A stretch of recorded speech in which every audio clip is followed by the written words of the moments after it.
Urife, série animada da Marvel que irá explorar o multiverso, chegou no Disney Plus com seu primeiro episódio. Será que começou bem? Descubra isso na minha review, além de conferir easter eggs e teorias de como serão os próximos episódios. Vem comigo!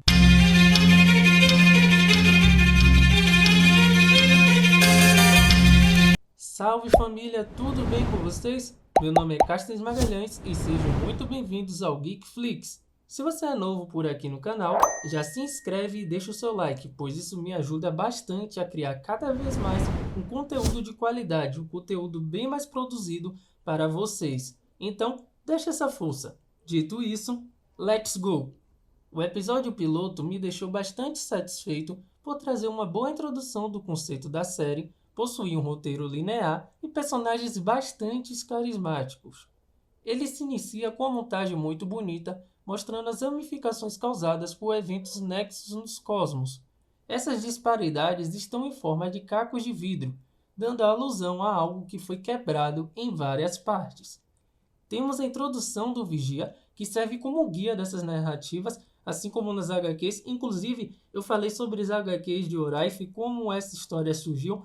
Vai aparecer aqui um link em algum lugar aí da tela, o card, para você clicar e conferir a origem de Urife, certo? Então, voltando, o personagem ele explica bem resumidamente, para não desgastar o conceito por repetição, que já foi explicado algumas vezes sobre o multiverso, o que foi uma jogada assertiva. Logo após isso, a trama sobre "E se a Peggy Carter fosse a primeira Vingadora", que é o tema e título do capítulo, começa. Vemos que o evento Nexus que causou a mudança com relação à realidade que conhecemos foi o fato da Peggy Carter decidir ficar na hora do experimento de Steve Rogers. Isso é bacana, pois reforça a ideia de que não precisa acontecer algo absolutamente diferente para mudar a linha do tempo. Basta uma pequena ação para mudar tudo. Eu gosto bastante disso e isso lembra muito como as HQs funcionam. Nem tudo precisa ser grandioso, nem tudo precisa ser realmente totalmente inesperado para fazer com que certas decisões sejam diferentes, para fazer com que o presente seja alterado, o futuro, por assim dizer melhor, seja mudado. Assim que Carter se dispõe a se tornar uma super soldada, vemos algo que acompanha durante o episódio, que é o machismo, fator que é a única causa para o coronel afirmar que o experimento foi um erro. Vemos que ele não tem nenhuma base para poder afirmar isso, já que a Capitã Carter, a Peggy Carter, é uma soldada ali treinada, ela já tem uma experiência. Porém, pelo fato de ela ser mulher, ele se opõe firmemente a isso. E a forma que a personagem lida com essa questão é excelente. Vemos que, embora por dentro isso a machuque e a faça ficar um pouco desanimada, em momento nenhum ela deixa isso transparecer, já que estas emoções na época serviriam de palco para apontarem como uma fraqueza. Inclusive o próprio coronel faz piada com relação às mulheres, então se ela mostra esse lado mais sensível dela com relação à situação, isso serviria como justificativa para poder realmente não usar ela em combate. Então ela impõe a sua opinião e não abre mão de seus objetivos. Além de servir como inspiração, isso mostra como a Peggy é tão preparada como qualquer outro herdeiro do manto de um herói super soldado, pois determinação e coragem correm em suas veias. Steve Rogers também tem destaque merecido, que serve para mostrar que, independente do soro, ser um herói é um caminho no qual o personagem irá trilhar. Está intrínseco nele. É como tem aquele questionamento, né, que quando ele e o Tony brigam ali em Vingadores devido à influência do cetro de Loki, e como o Tony fala que tudo que o Steve tem, tudo que o Steve se tornou, veio de um mero frasco. E aqui esse episódio reforça mais uma vez que isso não é verdade. O Steve seria um herói independente do soro do super soldado. A sua essência, mesmo que já conhecemos, em base à sua personalidade, ela é bem igual a que já vemos nos filmes. Um personagem que eu não esperava destaque e teve de forma muito gratificante foi o Howard Stark. É graças a ele que consegue usar o poder do Tesseract que temos o Rogers atuando como um Hydra Strong. Se você parar para pensar, esta parte mostra como este universo será bem diferente do que conhecemos, pois se aqui o Rhodey constrói uma armadura na Segunda Guerra Mundial, o Tony não será o primeiro a fazer isto.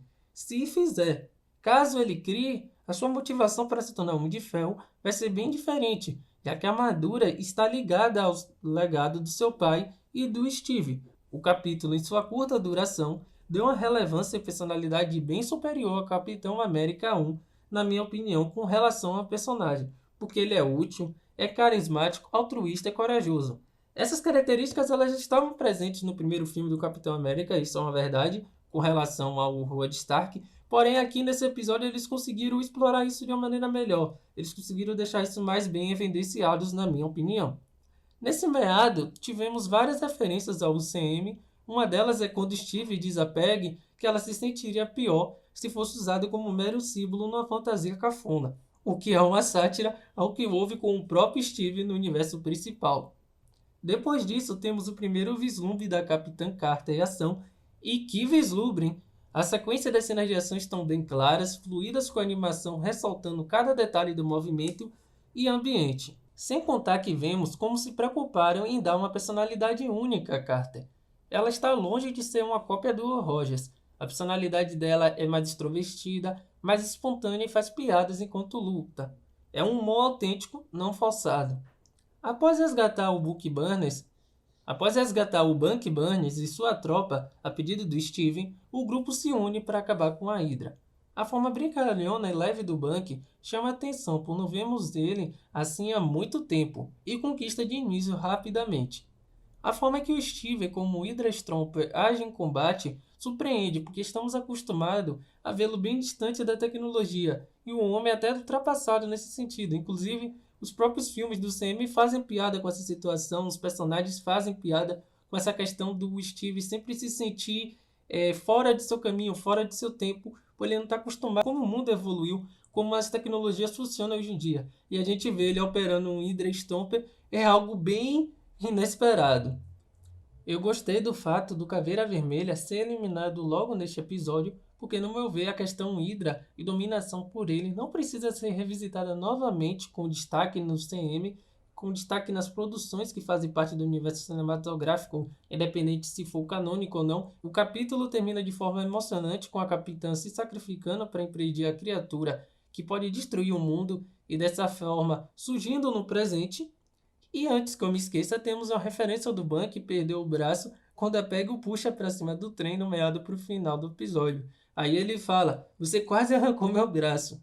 Após este final, temos o Vigia fechando o episódio, deixando claro seu papel nos acontecimentos, que é, como seu nome já sugere, somente vigiar. Ele não pode nem deve interferir nos acontecimentos. A animação está muito bonita, bem fluida como eu pontuei no início. A equipe de produção está de parabéns. A dublagem brasileira, como de costume, fez um trabalho excelente. As vozes estão bem feitas, bem sincronizadas. Inclusive, conversando com algumas pessoas que costumam assistir legendado, eu já percebi que a dublagem brasileira